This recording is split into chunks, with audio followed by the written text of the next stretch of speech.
Welcome to Make Your Statement, the podcast where we sit down with bold business leaders, marketing disruptors, and all-round good guys and delve into their world of business. Today we're joined by Jonathan Alford-Leach from Real Return Marketing. Johnny, thanks for joining us today. Thank you for having me. I'm excited. Excellent, thank you for coming. Can you tell us a bit about yourself, a little bit about Real Return Marketing and how you found yourselves where you are today? Yeah, of course. I think what's probably best is to kind of go back to the start. So Real Return isn't my first agency. I actually founded my first agency when I was about 21, and that was during lockdown. So I'd worked in marketing jobs in the past, but only from like a sales perspective. I've never actually done any of the work. I'd kind of spoke to people about it, but never followed through on anything. And we were sort of in lockdown. I was in a position where I was pretty comfortable, and my business partner at the time kind of approached me and said, look, I've got an idea. Do you want to be a part of that? So like I said, I was pretty comfortable. I was ready for that sort of next step. So yeah, we went for it. And, yeah, it was quite a strange experience because I'd gone from just talking to people about Google ads and kind of making things up as I went along because I didn't really know what I was talking about to actually being the one that was going to do the work. And, you know, I'd stay well clear of someone that did that kind of thing nowadays. But at the end of the day, I had to kind of get started with it. You've got to start somewhere. Well, that's it. So we started that, kind of with a false sense of security, I'd say, because I know we'll probably touch on this a little bit later, but it was probably one of the best times to get into digital marketing, especially in the e-commerce sphere. So we set that up. There was 3 of us to begin with, and we grew in the space of sort of 18 months to doing, nearly 100k in revenue monthly. So we were, turning over £1 million an annum. So yeah, it was quite strange because I think once sort of the effects of lockdown started to, reveal themselves and, people weren't just sat at home ready to spend money. They actually had to, transport to work and stuff like that. The sort of e-commerce hype died down a little bit and things got a little bit tougher. And eventually it kind of got to a point with that business where myself and there was only one other business partner at that time. We wanted different things. We wanted to do different things as an agency. So I actually stepped away from that and I was just going to go freelance for a bit. I was just going to do my own thing. And then I got a call off one of our clients and he said, look, like I know that you've left the business, but it's, I want to work with you. I'm not really too bothered about the agency. Like you were my point of contact. You were the guy that I'd always speak to.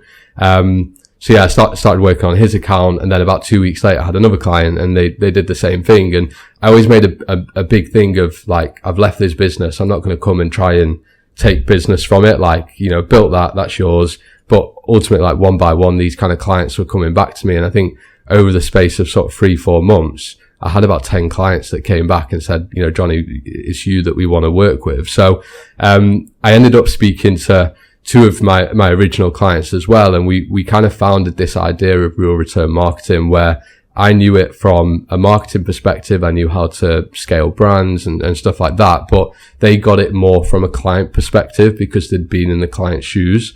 So essentially we wanted to create an agency that was based on, client satisfaction. We were doing things that were right for the client. We weren't just focusing on making ourselves look good. We were really focused on like the relationships that we were building with people and how we kind of scaled that up. And yeah, so that was 2.5 years ago now. And now we're a team of just over 10. We've got a really, really good team there. We've got some great clients on board as well. But the way that we kind of focus on things is definitely more quality over quantity. So we're a lot more focused on, delivering a good service, having that hands-on approach, working with clients that we believe that we can have an impact on. Like if we don't think that we can have an impact on a client, we'll tell them straight away. We'll just say, look, it's not right for us. Like what we're going to try and do isn't going to work. But yeah, that's where we're kind of up to today. So we cover anything from like a paid marketing perspective, Google, Meta, TikTok, Snapchat, website design, email marketing, SEO, CRO, all that sort of stuff. And we just opened up a content creator part of the business as well. So something that we found is that a lot of the sort of content briefs we were given to clients, they weren't quite grasping or they didn't have the facilities to be able to do that. So we've opened up that arm of the business just to kind of improve that service offering as well and be a really sort of like full service agency. So yeah, that's where we're at today. Excellent. So you've spoken about how the sort of e-commerce really boomed during the pandemic and that maybe led people into sort of a false sense of security. So what are the differences between how you're operating now and how you were operating when you first founded? Yeah, so I think, again, it kind of helped us at the time that we obviously knew what we were doing and we knew how to navigate around the platform and have an impact. But when things got tough, that's probably where we struggled a little bit. And obviously we've brought this is back at the first agency, but we've brought relevant people in that can help bring that knowledge. So I think back in sort of like lockdown days, leaning a bit more into e-commerce here, but all you really needed to do was have a decent product, a good price point, get a little bit of content out there and people would buy it. Because like I say, they were sat at home. They didn't have anything else to do. They had lots of disposable income. They could just spend it on, whatever they wanted at the time. Whereas now I think people consider their purchases a lot more as well. Drop shipping was massive, sort of 2022. So people kind of got like that, are more aware that, there's kind of fake brands out there and stuff like that. So people, it's almost sort of been a total flip though, hasn't it? From people having so much disposable income, it's almost gone from boom to bust because, we're now going through a cost of living crisis. So it's literally turned on its head, hasn't it? Yeah, exactly. Like people are a lot more conscious about what they're spending money on now. So they're going to look at whether they trust that brand. They're also going to look at like other things like, do they believe in what the brand's ethos is? Like, do they have a sustainability part of the business as well? So yeah, you've got to think about a lot more now than you did 3-4 years ago, as to, what are the barriers to stop people from shopping with you or using your services? Because like you say, people, they don't want to part with their money as much. People are more conscious about where their money's going. So you have to think about that from a marketing perspective and, how you're going to say, right, yeah, we are the right company for you to spend your money on. Gotcha. Great. Johnny, what would you say your take is on why most agency-client relationships break down so quickly? I think especially in my industry, you tend to have a lot of people that talk up a big game and they don't deliver. And what we find with a lot of people that we work with is that they've not just been at one company that's like that, they've been at 2, 3, 4, 5, 6. So by the time they've got to that, 5th, 6th, 7th agency, they're already kind of starting with a bit of a bad taste in their mouth. So if you can't kind of separate yourself from those other agencies pretty quickly, then you can obviously lose that relationship quite fast. And I think because people are trusting their sort of online presence with you, you've got to deliver quite quickly. And you've got to be truthful, you've got to be trustworthy. And I just think there's a lot of agencies out there at the moment that they just don't follow through on what they say. They overpromise, underdeliver. So obviously just breaks down that relationship far too quickly. And then that client then just moves on to the 8th, 9th, 10th, agency. And it's just a bit of a vicious cycle that they kind of run through. Okay. What do you find that clients what do you find clients want that they're not getting elsewhere? I think obviously the main thing is results. We're in performance marketing. The biggest thing that clients want is results, and they want to see growth and, that kind of thing. But I think the main thing that a client wants is an agency that's invested in what they're doing. They're part of that journey. People that are trustworthy, they're truthful. Paid marketing, there's a lot of vanity figures. People can say they're doing X, Y, and Z. Yeah. But at the end of the day, a client just wants to know the truth. If it's not gone well, tell them it's not gone well. Don't try and cover it up with smoke and mirrors. So yeah, I think clients just want someone that's going to tell them the truth, put it in black and white, and not just come with problems, obviously offer a solution off the back of it as well. Yeah, I guess they almost want the feeling that the agency they're working with is like an extension of their own team. Yeah, exactly. And I think with real return marketing, like that's what we try and deliver on. We always kind of say we're like an external in-house agency. So we only have a small team, but we only have a small client base as well. So it's really focusing on making sure that, you give that really personable, friendly, sort of service to them. So yeah, they want someone that they feel like is just at the end of a message and like I say, is invested in what they're doing as a business as well. Cool. Good. And what would you say some red flags are that people or companies should look out for when they're looking to hire an agency? Yeah, I think it's probably quite easy for me to say this as an agency founder, but I always think that if you're getting like an audit done from another marketing agency and they're looking at what you're doing and they just like absolutely rip it to shreds, and they make big claims and they like say that everything's terrible and it can be massively improved, I always think that that's actually quite a big red flag. And all they're trying to do is just win your business. They just want to take the money off you. So what you really want to look for when you're speaking to a new agency is people are going to identify the positives as well. You know, if someone can turn around and say, well, actually, you know, this agency that you're working with, they've done A, B, and C really well. What we need to do is now build on that. And this is the way that you do it. That's how I think you can kind of identify that you're working with someone that's got your best interests in heart. They're not just there to kind of win business and rip other agencies apart to kind of to achieve that. Cool. Good. So how do you help brands build a platform and scale to a level that actually lasts? Yeah, so I think that's one thing that is great with the sort of relationships that we have with our clients, is they're very open with what their goals are. You know, we always talk about profit margins, unit profitability, all those kind of things. So we can really understand like where is this business? Like what effect can we have on it? How do we kind of achieve the results that they want? I think you've got to have some pretty straightforward conversations with people as well, because I could probably put a lot of money on that whenever I'm having a sales call with a brand and we say, okay, well, you know, what do you want to achieve? It's, we want to make as much money as possible, as quickly as possible. And you go, well, that's great, but like, let's actually take a step back and look what needs to be done here. So I think what we kind of tried to get to the bottom of is, what does this person actually want to achieve? Like, are they serious about scaling, or do they want to get to a certain point where they make good money from it? You know, they're taking a good wage or dividend or whatever it is from it. Like, what does that person want to achieve? And when you can truly understand that, and that person's speaking freely with you, then you can put a proper strategy in place to be able to do that. Sure. Johnny, you recently called out the London tax on agency prices, so let's have a little chat about that. Yeah. So I guess it's probably not as big as it was a few years ago. But we work with brands all over the UK. We work with a couple of brands in America and Europe and stuff like that. And something that we've sort of found a few times is that when we've spoken from brands sort of down south around the London area, they sometimes query our pricing and say, oh, well, you know, you seem a bit cheaper than some of the agencies near us. Like, are we losing out on service, or like what's going on there? And I think the reason why it is there's obviously a bit of a London tax when you've got an agency down there. Your office space is a little bit more expensive. Your wages are probably a little bit more expensive. But when you actually look at it, the service offering is exactly the same.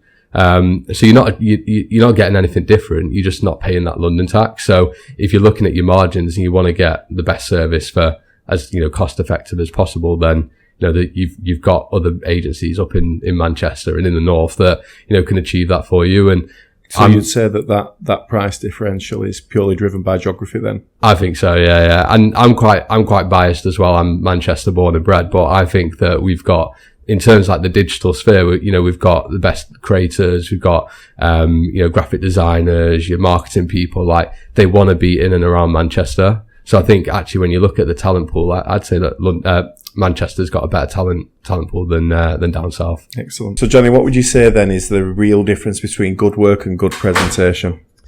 Yeah, I think that's a great question. I think it's something quite big in, especially performance marketing.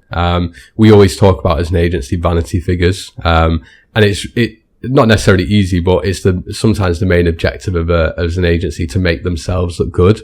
The way that we try and focus a little bit more is based on making the brand look good or the client look good rather than ourselves, because ultimately if they look good, then we look good as a knock-on effect.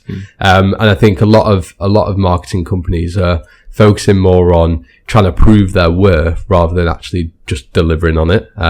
You know, they're going to try and fluff the numbers a little bit, that kind of thing. So something that we do as an agency is we actually remove a lot of attribution inflation from marketing channels, which we always say straight away, like, this is going to make us look worse than other agencies because they're going to include all these different things. Yeah, we could make ourselves look good. Like we've got good presentation, but ultimately as an agency, we want to do what's right for the brand, not what makes us look good. There's no point in that. And I think that's why we consistently deliver, and we have clients that stay with us for a long time as well. Got you. And how do you compete in the marketplace against agencies who are sort of positioning themselves with prestige decks and, high-end pricing? What makes you stand out?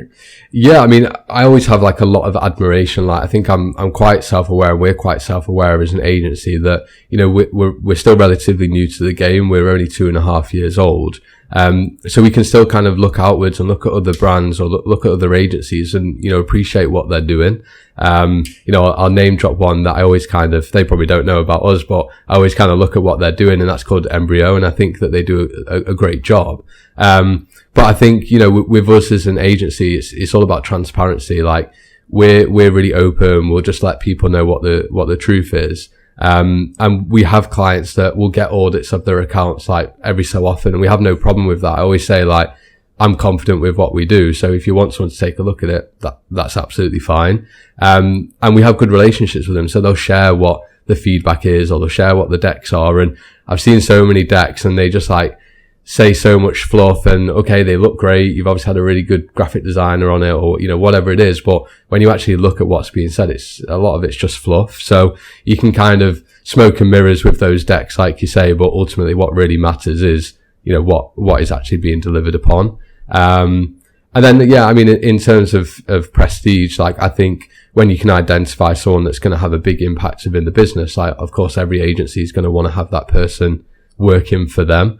So it obviously does help when you've got more experienced people that know a lot, but at the same time, we're in marketing. You can get people that are 22, 23, 24 that have really like invested a lot of time into this, invested a lot into self-development as well, but they might be relatively new in their career. So it's not necessarily looking for someone that's been in the game for 15, 20 years. It's more based on who that person is and how driven they are to kind of achieve the best results as well. Got you. So one of the things you're really proud of, Johnny, is your client retention and the length of the relationships that you have with your clients. What does a good client relationship look like after 12 months, 2 years or further? Yeah, I think, like I say, it's something that we really, really pride ourselves on. It's the main focus for us. It's relationship first, marketing second.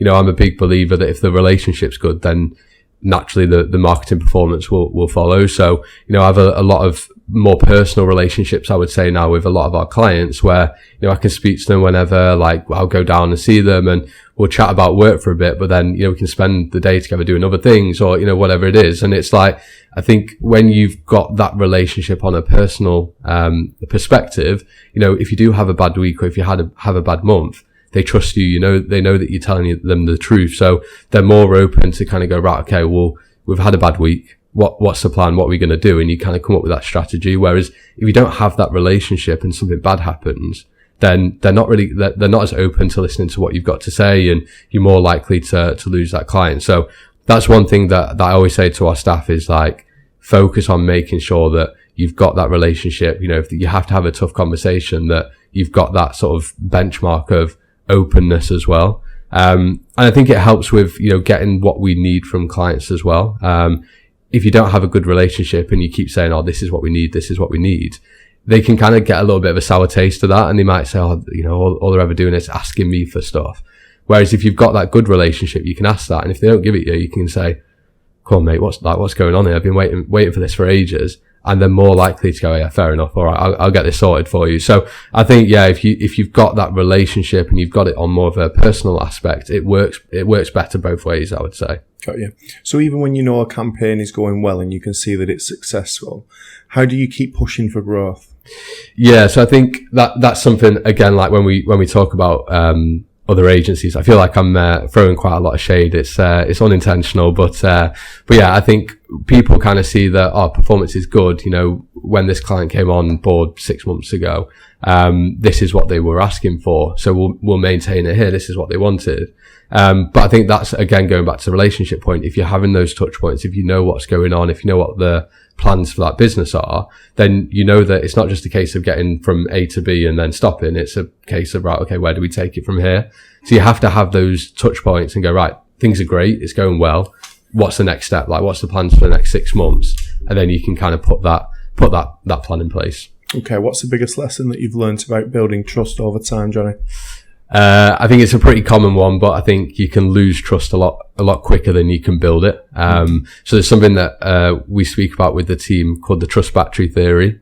And that's essentially like every relationship that you have, not necessarily within the business environment, it can be personal relationships as well. You have a trust battery with that person, and the goal is to make sure that trust battery is as full as possible, because your trust battery with someone's at 100% and you do something that loses 10% of that trust battery, you're still at 90%. It doesn't matter too much. They're still going to trust and have that faith in you. But if you've got a trust battery that's at 10%, 20%, and you lose that 10%, well, then the battery's depleted. It's the exact same thing. It's the same event that's happened, but that person now no longer trusts you because it was already quite depleted. Got you. So yeah, I think that's something that we're quite big on with the team. And like I say, it's a lot easier to lose that trust than it is to build it up. Okay. Why do you think people confuse a niche, easy for me to say, a niche specialism with actual strategy? Yeah. So again, like we have conversations about this quite a lot from a sales perspective when we work in specific industries. So dentistry is quite a big one, where we speak to dentists and they say, we work with a specialist within our industry.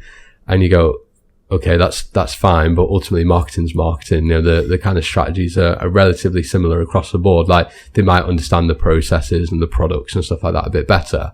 But what we tend to find is that when we actually look into accounts and stuff, is that you might have an agency that's been a specialist in a certain industry for a long time, and they're still using the same techniques that they used 5-10 years ago because it worked back then, and they don't have that fresh perspective.